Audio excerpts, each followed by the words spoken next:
परमेश्वर के पाक वचन से पढ़ा जाएगा संत मत्ती की इंजील उसका 1 अध्याय 22 और 23 आयत। यहाँ पर वचन में इस प्रकार से लिखा है, मेहरबानी से अभी बच्चों आप लोग मत बोलना, क्योंकि जब प्रभु का वचन बोलता है और उस समय आप बोलते हैं तो परमेश्वर क्रोधित होता है। इसीलिए कुछ समय और इस मीटिंग का शेष बचा है, आप लोग खामोशी से रहिए, फिर आनंद मनाना है। मत्ती रचित सुसमाचार उसका 1 अध्याय उसका 23 आयत। यहाँ इस प्रकार लिखा है, देखो एक कुमारी गर्भवती होगी और एक पुत्र जनेगी और उसका नाम इमानुएल रखा जाएगा, जिसका अर्थ है परमेश्वर हमारे साथ है। आमीन। अभी हम 3 बार हालेलुया के साथ स्वागत करके परमेश्वर का, पवित्र आत्मा का और प्रभु के दास का जो आज यहाँ पर वचन बोने आए हैं उनका स्वागत करेंगे। Hallelujah, hallelujah, hallelujah. अभी परमेश्वर की पवित्र वाणी से पढ़ा जाएगा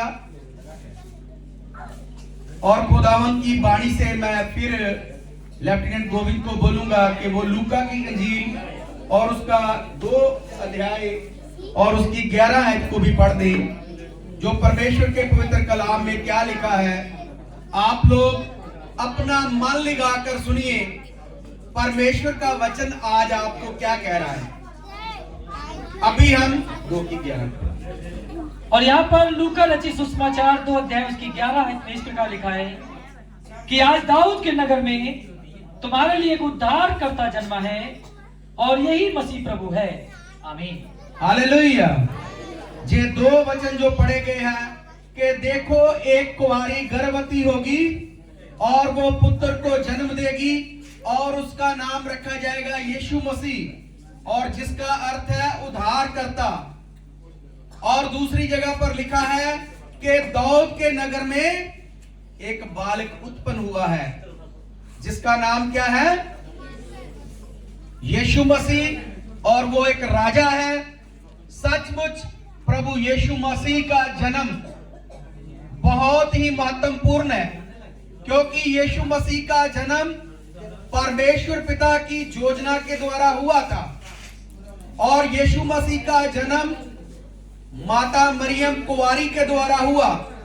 और आपको पता है, अगर हम यूहन्ना की अंजील उसका 1 अध्याय उसकी 14 आयत में देखें तो वहां पर लिखा गया है कि जो शब्द है वो देहधारी हुआ। यूहन्ना 1 की 14 में, और वचन देहधारी हुआ और अनुग्रह और सच्चाई से परिपूर्ण होकर हमारे बीच में डेरा किया, और हमने उसकी ऐसी महिमा देखी जैसे पिता के इकलौते की महिमा। कहते हैं कि शब्द देहधारी हुआ, वचन देहधारी हुआ। जब जिब्राइल फरिश्ते ने माता मरियम के पास आकर उसको सलाम बुलाया तो शब्द के द्वारा ही वो गर्भवती हुई और उसको बोला कि तू एक पुत्र को जन्म देगी। जैसे हम गीत गाते हैं ना, वो मैंने पहले से कह दिया मसीह मरियम का जाए रे, तो वहां पर क्या गाते हैं कि फरिश्ते ने उसको बोला कि रूह कुद्दस तेरे पर क्या करेगी? पाक रूह तेरे पर साया डालेगा और तू एक बच्चे को जन्म देगी, उसका नाम क्या रखना? यीशु रखना। हालेलुया। और सचमुच जब उसका समय आने को था और वो और उसका पति अपने शहर में बैतलहम में वो क्या करवाने गए थे? अपना नाम लिखवाने गए थे। और उसका समय आ गया, और उस समय क्या हो गया? उस शहर में बहुत भीड़ थी, बाहर से लोग आए थे, लोगों को जगह नहीं मिल रही थी, इसलिए यूसुफ ने जगह जगह तलाश की, लेकिन उसको एक सराय वाले ने कहा कि एक गौशाला है, उसमें थोड़ी सी जगह है, अगर तुम अपना समय काटना चाहते हो तो वहां अपना समय काट सकते हो। तो मदर मैरी, यूसुफ और छोटा बालक यीशु जो जन्मने वाला था, दे वर अनवांटेड गेस्ट देयर। वो बिन बुलाए मेहमान थे उस सराय में, क्योंकि किसी ने उनको इनवाइट नहीं करा था, लेकिन उनके ऊपर वो समा आ गया और वो खुद गए। और मेरे प्यारे साथियों, यीशु मसीह भी कह रहा है, वचन में लिखा है कि देख, प्रकाश वाक्य, प्रकाश की पोथी 3 अध्याय 20 में लिखा है कि देख, मैं तेरे दिल के द्वार पर खटखटाता हूं, अगर तू खोलेगा तो मैं तेरे साथ आके क्या करूंगा? भोजन करूंगा, संगति करूंगा।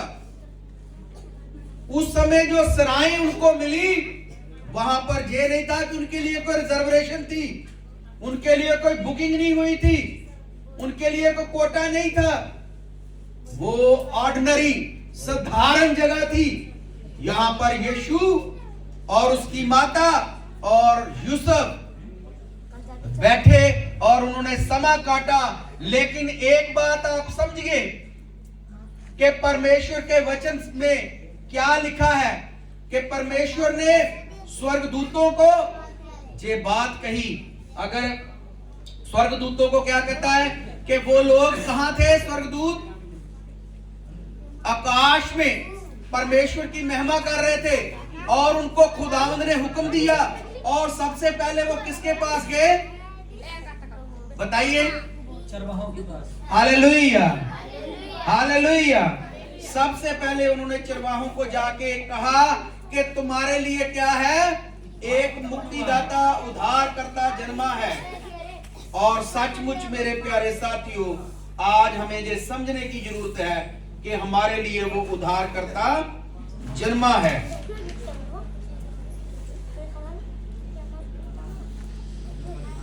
और परमेश्वर के अगर वचन को आप पढ़ते हो, लूका 2 अध्याय की 13, 14, 15 तक कहते हैं कि आकाश से जे भविष्यवाणी हुई कि मैं परमेश्वर की महिमा और पृथ्वी पर उन मनुष्यों में जिससे वह प्रसन्न है शांति हो। तब स्वर्गदूतों ने उसके पास स्वर्ग को चले गए तो गडरियों ने आपस में कहा कि आओ हम बैतलहम जाकर यह बात जो हुई है और जिसे प्रभु ने हमें बताया है हम देखें। Hallelujah, hallelujah. जब भेड़ों को चराने वाले गडरियों को ये पता चला कि तुम्हारे लिए एक बालक जन्मा है, राजा पैदा हुआ है, वो जल्दी से कहते हैं कि जाएं, हम जाकर देखेंगे यीशु मसीह को। यीशु मसीह का दर्शन पाने वाले बहुत बड़े बड़े राजे नहीं थे। उस समय का जो राजा था वो तो यीशु मसीह को मरवाना चाहता था। आपको पता है कि उसने 2 साल से छोटे बच्चों को मरवाने का फरमान दे दिया। शैतान चाहता था कि बालक यीशु को खत्म किया जाए, लेकिन प्रभु ने स्वप्न में ही यूसुफ को कह दिया कि तू अपने पुत्र को और अपनी पत्नी को लेकर मिस्र को चला जा। इसलिए कहने का अर्थ है कि यीशु मसीह का दर्शन पाने वाले बहुत बड़े बड़े लोग नहीं थे, वो दर्शन पाने वाले साधारण लोग गडरिए। आज आपने भी देखा होगा कि यहाँ पर जो गडरिए हैं वो कोई खास लोग नहीं होते, वो साधारण लोग होते हैं। सारा दिन वो घर से बाहर रहते हैं, कोई भेड़ों को, बकरियों को, गाय को चराता है। ऐसे लोगों को परमेश्वर ने सुसमाचार की खुशखबरी दी। आज यीशु मसीह आम लोगों को बुलाना चाहता है, जिनकी पहुंच कहीं तक नहीं है, उन लोगों की पहुंच प्रभु यीशु मसीह तक हो सकती है अगर आप प्रभु यीशु मसीह को अपने दिल में जगा दो। आज अपने दिल का दरवाजा खोल दोगे तो परमेश्वर आपके दिल में दाखिल होगा और वो प्रभु आपको आशीष देगा। और वहां पर कहते हैं कि 3 सितारों का ज्ञान रखने वाले पंडित आए, यीशु मसीह का खोज करते करते। कहते हैं कि एक था फ्रांस से, एक अरब से था और एक था भारत से। वो उन्होंने देखा कि एक चमकीला सितारा है और सितारे का वो पीछा करते करते वहां पर पहुंच गए। पहले तो वो राजा हेरोदिस के पास गए, तो हेरोदिस कहता राजा मेरे होते हुए। फिर हेरोदिस ने एक साजिश की, कहता है कि जाओ पता लगाओ और आके मुझे भी बताना कि मैं भी उस बालक के दर्शन करूं। लेकिन वो झूठा था, वो झूठ बोल रहा था, वो धोखा दे रहा था। इसीलिए जब मजूसी जो थे, 3 पंडित थे, उन्होंने जाके प्रभु यीशु मसीह के सामने सिजदा किया। सोना, मुर और लोबान उन्होंने प्रभु को नजराना चढ़ाया। और फिर जब वो सो रहे थे, उनको भी फरिश्ते ने कहा कि अब तुम यहां जिस रास्ते आए हो उस रास्ते से ना जाना। और इस प्रकार परमेश्वर की योजना थी कि यीशु मसीह को जन्म दिलाया जाए। और यीशु मसीह का जन्म हमारे जैसे लोगों के लिए हुआ, जिनका कोई सहारा नहीं है। उनका कौन सहारा है? प्रभु यीशु। संत मत्ती की इंजील 11 अध्याय 28 आयत अगर पढ़े, मेरे साथी पढ़ देंगे। मत्ती की इंजील 11 अध्याय उसकी 28 आयत। हाँ जी, पढ़ दीजिए। हाँ जी। हे सब परिश्रम करने वालों और बोझ से दबे हुए लोगों, मेरे पास आओ, मैं तुम्हें विश्राम दूंगा। हालेलुया। अगर आप मेरे साथ हाथ खड़ा करके जोर से हालेलुया का नारा मारोगे ना, तो स्वर्ग में परमेश्वर खुश होगा। Hallelujah, hallelujah. फिर बोलिए हालेलुया। बहुत वेरी गुड, बहुत अच्छे हो आप प्रभु के लिए कर रहे हो, आप प्रभु की महिमा कर रहे हो। और प्रभु यीशु मसीह बच्चों को बहुत प्यार करता है। अगर बच्चे, प्रभु ने कहा है कि स्वर्ग का राज्य छोटे बच्चों की मानिंद है, तो यहां बहुत बच्चे बैठे हैं। मैं आपको बताना चाहता हूं बच्चों, आप लोग प्रभु के लिए बहुत ही खास हो, तो आप बहुत ध्यान से सुनो। बच्चों के लिए बहुत बड़ा गिफ्ट है यीशु मसीह के पास। सबसे पहला गिफ्ट यीशु मसीह ने आपको आपके मां बाप दिए। फिर दूसरा गिफ्ट प्रभु यीशु मसीह ने आपको अच्छा जीवन दिया है। फिर यीशु मसीह ने आपको पढ़ने लिखने का समय दिया है। इसलिए आप जब भी सुनते हो वचन को, बहुत ध्यान से बच्चों, अपना ध्यान पूर्वक। आप लोग बहुत अच्छे हो, आप बहुत ध्यान से सुन रहे हो। और जो हम बात कर रहे थे वो परमेश्वर के वचन से है। हे सब थके और बोझ से दबे हुए लोगों, मेरे पास आओ, मैं तुम्हें क्या दूंगा? विश्राम दूंगा। कोई आदमी किसी को विश्राम दे सकता है? इंसान की जगह अगर विश्राम देगा तो वो उसको जिताएगा। मैंने तुम्हें जे करा था, मैंने तुम्हारे लिए जे करा था। लेकिन यीशु मसीह कह रहा है, हे सब थके और बोझ के तले दबे हुए लोगों, मेरे पास आओ, मैं तुम्हें आराम दूंगा। हालेलुया। हाथ उठा के बोलना हालेलुया। जोर से नहीं बोला, फिर से बोलो हालेलुया। मेरे खुदावंद के लिए बोलो हालेलुया। बहुत अच्छे हो। इसका अर्थ है आप सुन रहे हो, प्रभु आपको विश्राम देना चाहता है, प्रभु आपको आनंद देना चाहता है। और यहां वचन पे लिखा है कि आकाश में उसकी महिमा हो और पृथ्वी पे शांति हो। संसार में शांति नहीं थी, पर यीशु मसीह के जन्म के द्वारा प्रभु ने कहा पृथ्वी पर क्या हो? शांति हो। आपको पता है यीशु मसीह के नाम का अर्थ क्या है? उसको इमैनुअल भी कहा जाता है। इमैनुअल का अर्थ क्या है? परमेश्वर हमारे साथ है। तो ये नाम ही हमें बताता है कि परमेश्वर हमारे साथ है। यीशु मसीह के आने से परमेश्वर पिता हमारे साथ हो गया। जो पिता परमेश्वर हमसे दूर था, यीशु के आने से वो हमारे पास हो गया। यीशु मसीह कहते हैं, राह, मार्ग, सत्य और जीवन है मैं ही हूं। मेरे बिना कोई भी परमेश्वर पिता के पास नहीं जा सकता। इसलिए मेरे प्यारे साथियों, बच्चों, मैं आपको कहना चाहता हूं, प्रभु यीशु मसीह आपको जीवन आनंद देना चाहता है। आज क्रिसमस केक, टी पार्टी, बहुत बड़े बड़े खाने, बहुत बड़े बड़े डांस, ये सब कुछ वेस्ट है अगर आपने यीशु मसीह को अपना दिल नहीं दिया।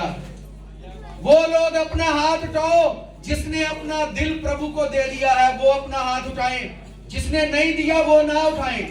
जिसने अपना दिल प्रभु को दे दिया है, आपने यीशु मसीह को दिल दिया है। हालेलुया।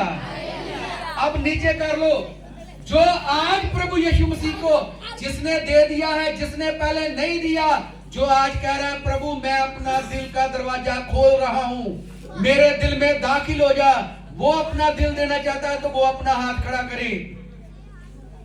जो आज प्रभु को अपना दिल देना चाहता है, आपको पवित्र वाणी सुनाई है कि यीशु मसीह तेरे लिए आया, यीशु मसीह आपके लिए आया, यीशु मसीह इनके लिए आया, यीशु मसीह इनके लिए आया, यीशु मसीह पूरे संसार के लिए आया।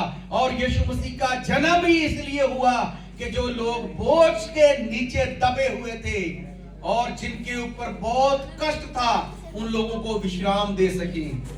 आज प्रभु आपको आराम देना चाहता है, प्रभु आपको शांति देना चाहता है। वो उसकी शांति क्या है? वो उसका पवित्र आत्मा है। हालेलुया।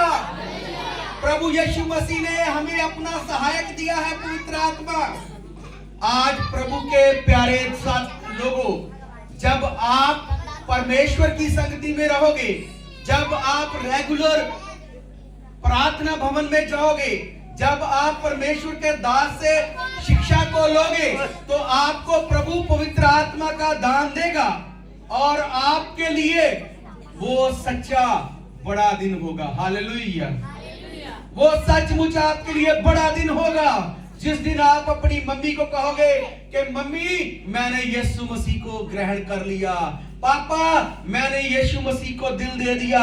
हाँ, जब आप अपनी पत्नी को कहोगे कि मेरी प्यारी पत्नी मैंने यीशु मसीह को अपना जीवन दिया है, जब आप अपने पति को कहोगे कि मैंने अपना जीवन प्रभु को दिया है, जब हम प्रभु को अपना जीवन देंगे तो हमारे घर में सुख, शांति और समृद्धि, जो जो आप कहते हो वो सब कुछ होगा। मत्ती 6:33 अगर पढ़े, मेरे साथी उसको जल्दी से पढ़ दे, तो प्रभु का वादा है, जब आप प्रभु के लिए अपना दिल का द्वार खोल दोगे, जब यीशु मसीह आपके अंदर आ जाएगा, तो प्रभु आपको ऐसे नहीं रहने देगा, वो आपको बड़ा इनाम देगा। हाँ जी, पढ़िए। इसलिए पहले तुम परमेश्वर के राज्य और उसके धर्म की खोज करो, तो ये सब वस्तुएं तुम्हें मिल जाएंगी। हालेलुया। पहले परमेश्वर के राज्य की खोज करो। भाई जब बता रहे थे कि जब वो जेल में थे तो उन्होंने क्या है, पवित्र बाइबल को ग्रहण किया, उन्होंने उसको पढ़ा, उन्होंने दुआ की और उनके लिए जेल के दरवाजे खुल गए। हालेलुया। हालेलुया। इसी प्रकार तुम पहले परमेश्वर के राज्य की खोज करो। आप सब लोग परमेश्वर के राज्य की खोज करो तो दुनियावी वस्तुएं अपने आप ही आपको मिल जाएगी। परमेश्वर का राज्य क्या है? परमेश्वर का राज्य क्या है? अपने मन को साफ रखना, सब लोगों से मेल मिलाप रखना, अपने परमेश्वर को अपने पूरे तन, मन और अपने धन से प्रेम करना और अपने पड़ोसी को अपने जैसा प्रेम करना। हालेलुया। हालेलुया। आज अपने परमेश्वर को कैसे प्रेम करना है? पूरे मन से करोगे? कौन कौन करेगा? पूरे मन से अपने परमेश्वर को प्यार करना, पूरे दिल से, पूरे शरीर से, पूरे अपने धन से परमेश्वर को प्यार करना। और मेरे प्यारे बच्चों, मैं आपको सिखाना चाहता हूं परमेश्वर के वचन से कि परमेश्वर आपको ऐसे नहीं रहने देगा। परमेश्वर आपको